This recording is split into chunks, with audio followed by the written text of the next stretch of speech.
আসসালামু আলাইকুম। সাবেক ডিএমপি কমিশনার হাবিবুর রহমান সহ তিনজনকে মৃত্যুদণ্ড দেওয়া হয়েছে আজকে। মৃত্যুদণ্ড তার দেওয়াই নাই এ পর্যন্ত কাউরে হয়েছে। ওই যে বলছিলাম যে উপরের দিকের গুলা ফাঁসবেন, কিন্তু সাজা পাবেন কিনা জানি না। সাজা মানে দিবে আর কি, কার্যকর হবে কিনা জানি না। তবে এই যে নিচে যারা আছেন, এটা কিসে জানেন? ওই যে রামপুরায় একটা বিল্ডিং এর মধ্যে দেখছেন যে দুইবার পুলিশ গিয়ে গিয়ে যে একটা ঝুলন্ত ছেলেকে গুলি করতেছিল, তাদের মধ্যে একজন এসআই ছিল, ওরে ধরে নিয়ে গেছে আজকে। ওরে 20 বছরের কারাদণ্ড দেওয়া হয়েছে। তো আপনারা সবাই ছিলেন যে মানে কি বলবো যে হুকুমের গোলাম। কেন এরকম করতে গেছিলেন? আমি একটা রেফারেন্স দিব না, এখানে জাস্ট ঘটনাটা বলে যাই।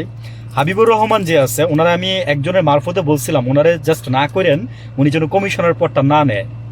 কেন বলছিলাম জানেন? কারণ এটা কিন্তু নির্বাচনের আগে দিয়ে, সরি মানে 2024-এর যে নির্বাচনটা হয়, হ্যাঁ, ওই নির্বাচনের আগে দিয়ে উনি কমিশনার হয়েছিল। ওনার কিন্তু বেনজিরের সাথে কিন্তু ভালো একটা ফ্রিকশন আছে, মানে এটা পুরনো একটা ফ্রিকশন। মানে দুজনের মধ্যে প্রতিদ্বন্দ্বিতা ছিল অনেক কিছু নিয়ে। তা আমি বলছিলাম একজনের মারফতে যে ওনাকে না করিস, যে উনি যাতে এই পদে না আসে। দেখেন, যা বলে দিছিলাম, মানে আমি বলবো না যে আমি বলে দিছি তাই হইছে, ওইটা ওনার রিজিকে ছিল, ভাগ্যে ছিল, এই জন্য হইছে। লোকটা ভালো করে বুঝতে পারে নাই কিন্তু 6টা মাস, অথচ দেখেন আজকে তার মৃত্যুদণ্ড মাথায় মানে নিয়ে নিছে কি।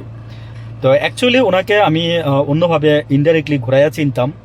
সিসিটিভির যে কাভারেজটা, ওইটার ইয়াটা কিন্তু উনি করছে। ওটার বলতে পারেন যে কার্যপ্রণালীটা ওনার হাত দিয়ে হয়েছে। তো ভালো ট্যালেন্ট অফিসার ছিল। আসলে কি জানেন যে আপনারা যারা হুকুমের গুলাম ছিলেন, মানে এই যে জিয়াউল্লাহ হোসেন, হ্যাঁ, যখন নাকি ইলিয়াস আলীকে সে নিজে নাকি গুম করে মেরে ফেলছে, ইলিয়াস আলীকে, সে তো এখন স্বীকারোক্তিতে আসতেছে। ইমরুল কায়েস নামে যে তার এই যে সহযোগী ছিল, তার মানে তার বডিগার্ড ছিল আর কি, মানে সবসময় চলতো, সে নিজেই বলছে যে একদিন সে শুনতেছিল ওই প্রান্ত থেকে তারেক সিদ্দিকি ফোন দিচ্ছে, দিয়া বলতেছে যে কে যেন ফোনে ছিল, বলছে ফোন রাখ, তার স্যারে ফোন দিচ্ছে। তো বলছে যে স্যার এরকম, মানে তারেক সিদ্দিকীকে বলতেছিল যে স্যার এরকম যদি আপনারা করেন তাহলে আমি আর পারবো না, আমি কমান্ডার, আমার জঙ্গলে পাঠাই দেন, আমি ওখানে গিয়ে মানে আমি আমার কাজ করি।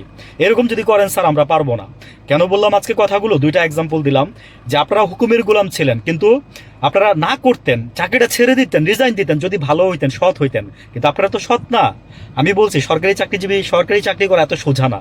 চাকরিজীবীর মানে দায়বদ্ধ থাকতে হয় সরকারি চাকরিজীবীর প্রতি।